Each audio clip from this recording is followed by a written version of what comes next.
Hello, my marvellous sausages. Now, I wanted to talk to you today about Destiny 2 and its seasons, and in particular, Season of the Splicer, and also how it all has been unfolding, and whether or not the seasonal structure is any good for us. Plus, I'm going to be chatting about maybe a huge content black hole that's going to be heading our way this November, because it's coming, but how they fill it, God only knows. But of course, because I'm talking about plot stuff, please, there's spoilers in this, so if you haven't seen this week's cutscene and done this week's Path of the Splicer mission, go and do that first, and then come back and watch this and let me know what you think. We are about halfway through Season of the Splicer, and it's not been too bad thus far. A nice little story is unfolding about Savathûn and the refugee Eliksni being given a safe harbour by a former enemy, i.e. us. We've also got a nicely observed bit of social commentary in the guise of Lakshmi essentially being, well, a racist really, I suppose, or at least somebody who can't move on from the past and see that, well, people can change, or to see that she has been wrong in the past about the Eliksni. Although, in all fairness, most of the Fallen would happily just cut our intestines out and use them as a clothesline to dry their armoured socks on, but let's just skip over that. Oh my god, what a complete arsepipe. I also like the Saint arc, in which someone who we perceive as a hero defending us against the monsters is being seen as a monster by the very people that we now protect. It's a lovely mirror image there, and it's nice to have a bit of poetry in a game that's all about emptying as many bullets into aliens as possible. The storytelling is great, although spread over an entire season, it can sometimes feel like a very slow burn. Really slow sometimes, actually. There is also a boiling undercurrent going through all of this, and it kind of started, I suppose, when Shaq sang, "I'm on the moon, it's made of cheese." This tune has then started cropping up everywhere in the game. You've got Crow whistling it in the helm. It's peppered through loads of Destiny 2's score since Shadowkeep. Indeed, it's actually the Shadowkeep main theme.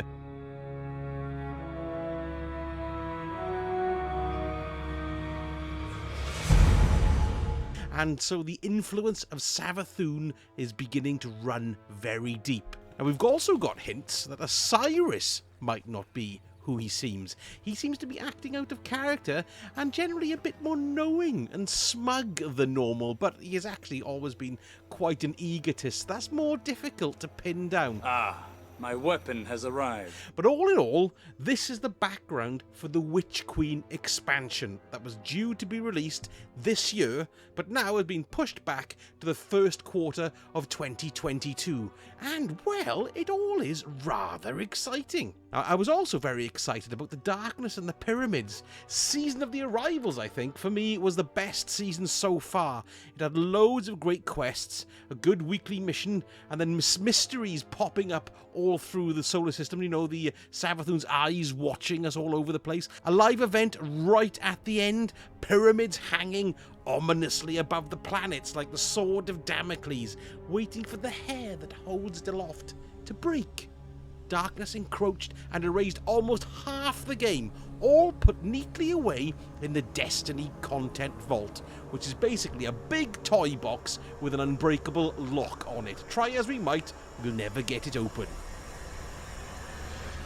Then we had Beyond Light, a new DLC with an amazing location. It was truly stunning world building by Bungie. However, really, it had bugger all to do with the pyramids, or bugger all to do with the darkness. I mean, story-wise, it didn't really move anything forward. But we did get the Stasis, which was our first darkness power, and with it, Lines of Difference crisscrossed our once light-only filled game, and now we have the possibility of following the darkness. Well, maybe. Season of the Hunt came along at the same time of Beyond Light, if you remember that, and practically it went completely unnoticed, except with a few interesting cutscenes about the Crow, and the activity was okay for the most part. It was at least different from collecting orbs or motes and sticking them into some sort of central chamber, which happened in Season of the Worthy and Season of the Arrivals.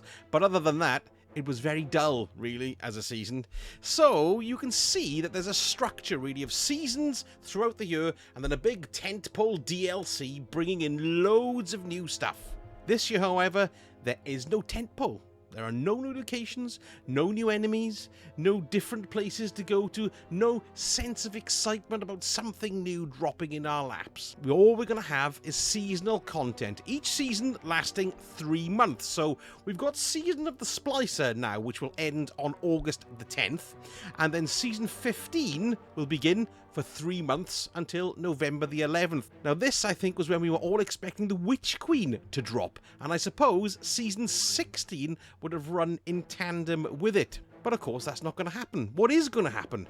It could be that their Season 16 will still happen even without the Witch Queen, and that'll run until February the 11th, and then that's probably when we'll get the Witch Queen to drop. But if Season 16 is in any way related to the Witch Queen, then of course they can't run it. It can't go. It won't make any sense. So they're going to have to shift that down the calendar along with the Witch Queen. Now, Season 15 may have to bear that burden for 6 months, from August all the way through to February. But they wouldn't really have planned for that. So what are they going to do? Maybe we'll get a new season with a story and things like that? No chance of that, in my opinion. It would take too much work and too much time to get it ready. I mean, they made the decision, well, we heard back in February, so I just don't think they've got enough time to get an entire season's worth of stuff out to us. So where does that leave us? Well, you've probably noticed a new node on the director called Legends, which popped up when the Vault of Glass launched, because it's there to hold the Vault of Glass. But you can't tell me that Bungie put a new node there just for that.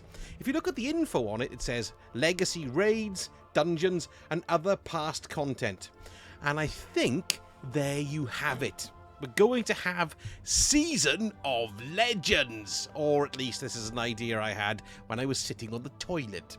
Now think about it, there's a load of content in that there content vault, loads of strikes, raids, missions, activities, everything.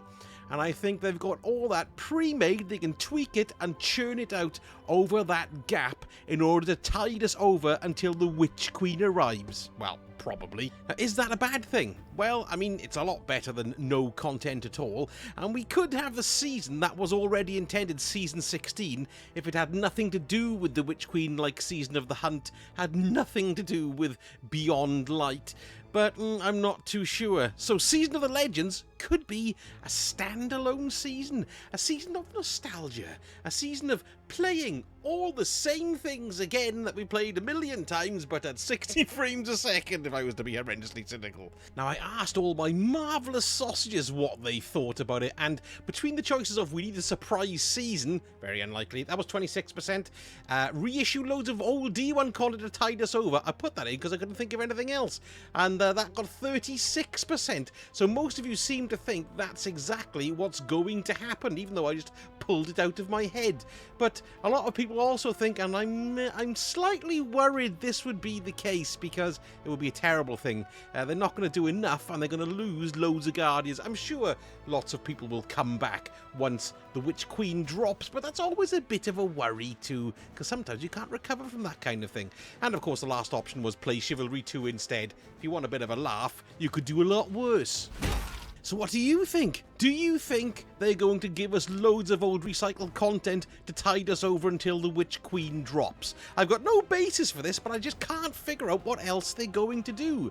Now, as you can see, I did a poll there, and loads of my marvellous sausages all got involved and voted in. If you want to be part of any future polls, which in turn could result in me making a video in exactly that I've done this way, don't forget to give me a subscribe and a like, and click the notification bell as well, and then you'll notice when I splap my innards all over the internet once more.